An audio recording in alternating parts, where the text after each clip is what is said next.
We begin tonight with a dispute that's threatening to undermine Queensland's public hospitals. Senior doctors are continuing to warn of mass resignations over new contracts. The minister says they're being misled by interstate unionists. In the midst of it all, the AMA is calling for calm. But the situation is on a knife edge, with doctors at 2 regional hospitals telling 7:30 Queensland that entire departments are set to leave. Kathy McLeish reports. Temperatures have been rising in the debate that's raged since January between the government and Queensland's doctors over contracts. What else is there to actually give? 6.5 pages of industrial demands of stuff on pay and conditions and meal breaks and allowances, but only one mention of patients. We're not foolish, we're not hysterical, but we're fed up and we want to go back to being doctors. Let us go back to being doctors. Stop us. But this week, with a deadline looming, there were moves to turn down the heat. The Health Minister agreed to reduce the 3-month resignation notice period to 2 months before doctors lose entitlements, to allow them time to consider the latest deal. There is a significant loss of trust at the moment, and taking some of the pressure out of this exercise is a very important thing. Yeah, I've already resigned, handed in my resignation yesterday. Dr Mark Scott says it's too late. Even if they take the changes they've started to make it last and make them valid, it won't change the fact that the attitude portrayed by the Minister for Health and, as a result, the Executive is still very adversarial to their doctors.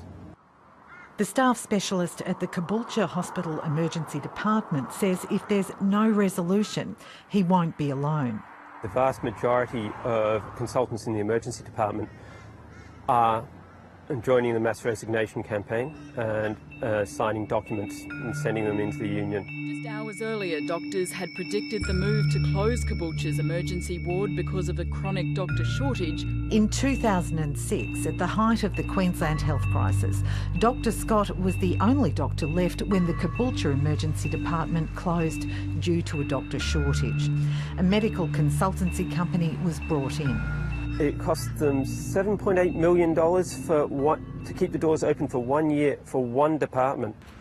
It took 2 years to recover, 2 years to stabilise the emergency department. How long would it take to get Queensland back and running? Dr Michael Bint is the Director of Respiratory Medicine at Nambour Hospital. He left private practice to help establish the service 4 years ago. Well, after much soul-searching, my department of only 4, not a big department, my department of 4 has decided that we can't go on with these contracts. He and other senior clinicians from Nambour Hospital have made the decision to speak out. They say 4 medical departments, respiratory medicine, orthopaedics, cardiology and anaesthetics, could close.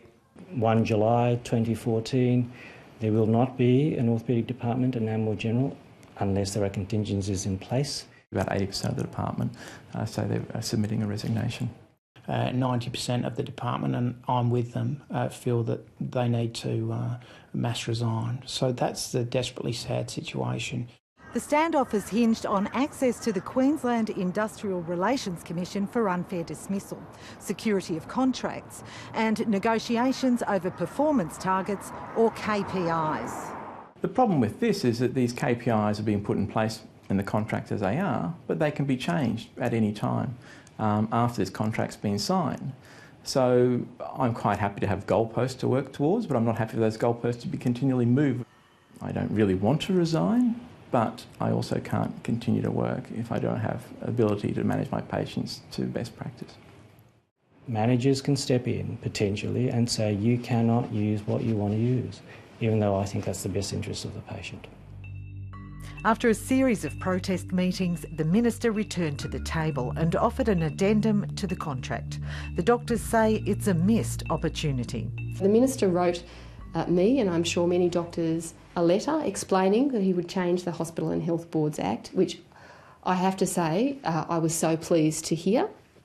But unfortunately, at the end of the sentence, he said, unless a regulation provides otherwise. And I have to say, I could have put my head in my hands and cried over that, because unfortunately that then leaves the whole thing open again. At the Doctors' Union office in Sydney, a rising number of resignations sit, ready for release if there's no resolution. The Minister says the doctors would be happy to sign if they knew the facts without union interference. We can understand complicated information.